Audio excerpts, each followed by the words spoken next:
Mga Marikoy, nainip kami kanina kaya naisipan namin magluto ng gatang kamansi. Mami John, kung nanonood ka, kung meron kang Nyek Cyrus, kami naman merong Nyeris Pempengi. Mga Marikoy, yung dila ko umiikot. Yan pala yung pinsan ni Jay, si Ate Sky. Tapos ayun na nga mga Marikoy, sinimulan na magluto ni Nyeris Pempengi. Alam nyo ba mga Mari, itong si Nyeris, pinsan ko yan at ang dami niyang alam gawin. At masarap din siya magluto mga Marikoy. So ayun na nga, pinirito niya na yung dilis. Tapos naggisa na siya ng bawang at sibuyas. Mix-mix lang daw sabi ni Nyeris. Bahay pala namin ng matanda to mga Marikoy. Dito ako isinilang, lumaki at namulat. Balik tayo sa pagluluto. Sunod niya naman palang nilagay yung dalawang klase ng sili. Tapos nilagay niya na tong kamansi. Sa inyo mga Marikoy, anong tawag nyo dito? Tapos nilagay niya na yung mga tira-tirang magic sarap at ginisa mix.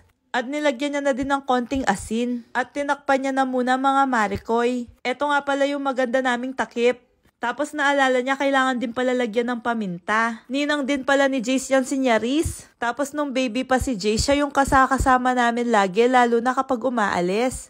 At ayan, naglaro na nga yung dalawa. At syempre lalagyan na natin ng gata. Coco Mama pala yung ginamit namin. Itong si Jace naman, niyayaya niya maglaro si Nyeris. At umuwi muna si Nyeris, tapos itong si Jace naman nag-iinarte.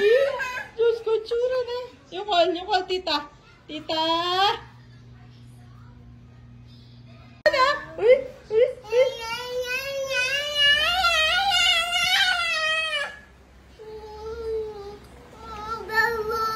Narinig nyo ba mga Marikoy? Go daw, umalis daw yung ninang niya. Bumalik din naman kagad si Nyeris kasi luto na yung ginataang kamansi. Ayan na ang aming kusinerang si Nyeris Pempengi. Pagkaluto, kumain na kami mga Marikoy at di mawawala ang Coke. O, i-rate muna daw ni Precious Angel yung mga renegalo ko sa kanya galing sa lobby to. Itong crop top, tinernuhan niya ng puting short, 10/10 daw yan. Tapos ito naman, tinernuhan niya ng black na short, 10/10 din daw yan. Ito naman black top, 1,000,000/10 daw yan. Kasi tignan niyo naman, bongga ka girl.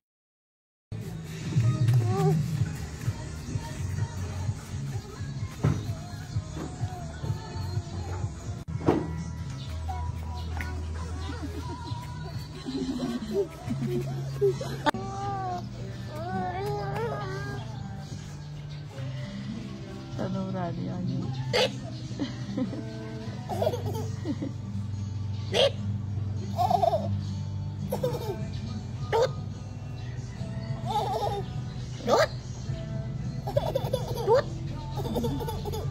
Oh, babay.